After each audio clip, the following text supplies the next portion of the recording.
start off with early voting and say we invited the sponsors of the early voting bills in the House and the Senate tonight. Neither took up the opportunity to join us. That bill did not go anywhere in either chamber. It didn't get a floor vote in either chamber. It has never gotten a floor vote in either chamber, even though it's been introduced in one form or another since 2013. And we try to put real emphasis on it this year because election administrators have told us if we don't get early voting by next year, true early voting, we're going to maybe have delayed election results because we're going to be overwhelmed by what are called emergency mail ballots. But it didn't happen, I feel like we kind of owe an explanation for why it didn't happen.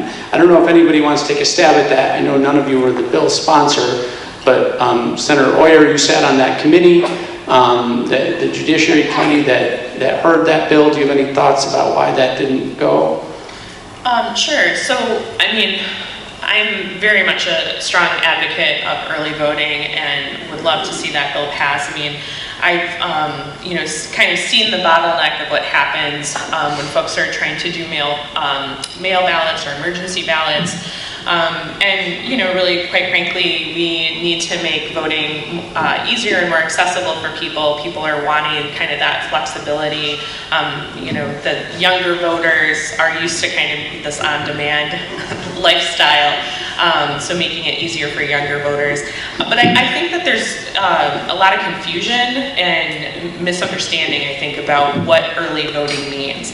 And I think that there are there's circumstances that have played out in other states that I think were kind of used and relied upon as examples against early voting. I forget which state it was where one of the candidates punched somebody the day of or the day after the election. In Montana.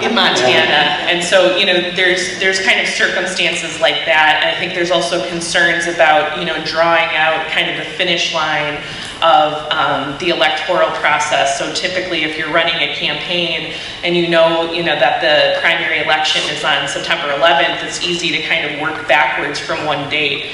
But now if you have the early voting system, how wide of a window is that you're working backwards from?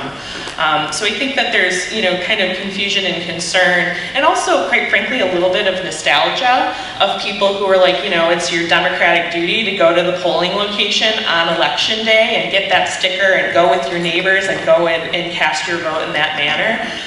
So, I think all of those are kind of a cumulative why I heard some colleagues who were, concerned or opposed to it. I don't know, John, if you had other thoughts or anyone else on the panel, but that's just some of the concerns that I heard on the committee and in the chamber. Yeah, so I know my conversations, particularly on the House side, centered around people who were both nostalgic for wanting to preserve the current system, not just out of nostalgia's sake, but out of self-preservation. So I got elected without early voting. I don't want early voting because different people might get elected. And I'll put a name on it, which is there's a representative from North Providence named Arthur Corvese, who's in the House Judiciary Committee, who is very, very vocally opposed to most election changes, in particular early voting, and will say to your face he sees it as a threat to him politically and to like-minded conservative Democratic legislators. Before we move on from early voting, any other? Well, I want to echo some of Senator Oyer's comments in what I heard in the House. I mean, the pros, right, of early voting are opening it up, making it easier to vote. If you make it easier for people to exercise their franchise, then they will, and we have a more democratic outcome. That's the hope. I think that I really tried to understand the other side, because I am like Senator Oyer. I think it's a good idea. I support early voting.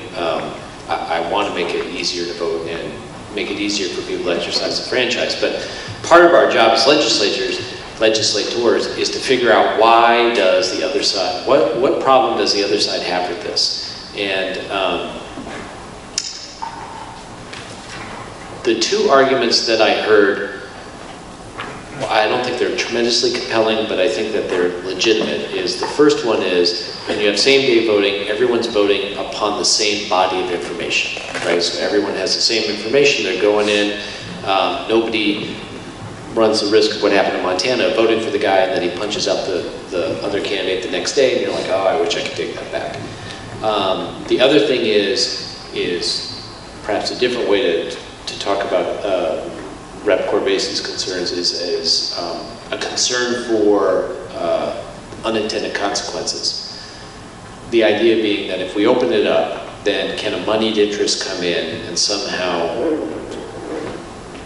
use money to motivate, to somehow manipulate the election system more than the politicians already do in many respects. And that there's a little bit of like, working backwards from where. I mean, you get into real inside baseball stuff about elections. I don't know what the specific scheme people are concerned about, but just there's an idea of like, it's been this way for 1,000 years, it works, let's just keep it. And I think that's kind of what we're battling against, is to say, listen, this particular change, sure, there might be some unintended consequences, but change is good, and we're trying to, it's worth the risk to improve people's ability to exercise their rights. Yeah. John, yeah, I would concur with my colleagues in terms of the pros and the cons been mentioned. One that just kind of dawned on me while we're just having this back and forth was, I'm wondering if, if X number of people voted 19, 18 days before the election, what practical impact that has on mailings. Now, of course, mailings are becoming more electronic. This probably wouldn't be an issue going forward. But let's say you want to get your last mailing in the day before the election, and you time it so that it hits the post office on X day, and on Y day it's in transit, and Z it hits the day before the election, so you get your message out. Now, do you just waste money, for example, because the person you just sent it to already voted 15 days earlier? So, I mean, this maybe is a practical thing that, how would you know what is an up-to-date voter list? Would you know? It's probably a moving target until the actual election day. But I mean, that's just an aside. I do support the initiative. The more voters, the better. And when you say mailings, you're talking about the political mailings that the politicians. Yeah, politician mailings. Yeah, not it's a marketing piece for politicians. Right. If you spend $2,500, $3,000 to have a mailing drop in the last few days of the 20-day period, how do you gauge the effectiveness? These are the questions that the professional, that's the wrong word, but that the people who are concerned with running and winning elections, those are the things that we're thinking about, and they are hard problems to get a handle around. And it would force you to do more, say, Facebook and other things to target voters as opposed to traditional politician mailings, which in the Senate cost somewhere around $5,000. Right, and it could make elections more expensive. That could be one of the unintended consequences. Yeah, so, just a couple things, not to start a debate about the merits of it, but the one thing to realize is we're being left behind as a state. The vast majority of states are doing early voting, and next year will be the first election, in the presidential election, where more than 50% of voters in the United States will vote early. And Rhode Islanders won't even be given that option. So sort of the ship has sailed in many ways on early voting. John, if I could, I might suggest, I think it's, 20 days right now in the legislation. What if one started with, backing it out 7 to 10 days, and maybe that diminishes the impact, but also significantly opens it up. If it's 5 days that week before the following Tuesday, plus that weekend, I think it would be a good start at least. Well, what I was going to say is that I think, in my election, in my first election, which was a special election, I think we had something like 500 emergency mail ballots. So those 500 people who voted well before election day, and that was within a 20-day time limit. So I think what's happening, and I think why early voting is so important, is because people already are early voting. And right now what happens, for example, with an emergency mail ballot is that there's a check between the signatures that's in the voting card. But what people don't realize is that there's a potential for those to be disqualified. So because I had so many mail ballots in my race, I actually got called into the Board of Elections. They wanted to come and audit our process and make sure that everything was above board, which it was.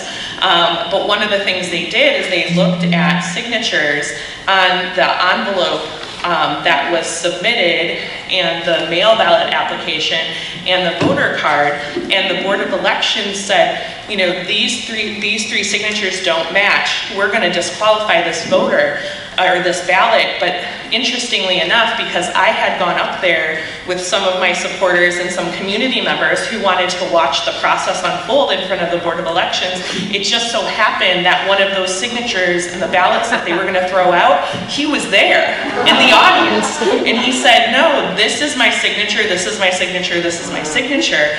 And they said, well, your signatures don't match. And he said, well, I had no idea I was supposed to match my signatures.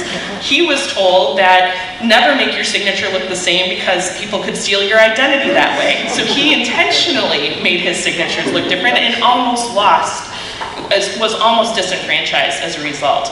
I think under the early voting provisions, you would have that ability to go into the clerk's office and be able to cast a ballot, have it fed directly into the machine, have it be secured. And it would be just a much safer way to do it, and it would also help make sure that people are not unintentionally disenfranchised due to the process that we have now. If I may, I fell under that same category. I'm here tonight obviously because I care very deeply about this process, and that very same thing happened to me. And I am careful about my signatures, that they match. So watch out, that is real. Well, it's very upsetting. That is so, I hate hearing this story, and I'm sorry to hear that happened to you. The other part of all of this that you don't see, but is, I think, is a significant concern statewide, is the current system we have is absolutely crushing the town clerks. Yeah, so the reason we called it a crisis, and thank you for sharing that, and it's true that there are hundreds of people disenfranchised in elections because there's a signature problem, and they don't have a chance necessarily to remedy that. But the Board of Elections, which has to process these mail ballots, estimates that there will be 60,000 mail ballots next November, or November 2020, which is just physically impossible almost for them to process. And so the proposal we had would have alleviated that, because about 40,000 of those or so would no longer be mail ballots, but they would be voted not in the emergency process, but be put into the machines. And the voters like yourself would have known, hey, the vote counted because I saw it go in the machine and I heard the beep.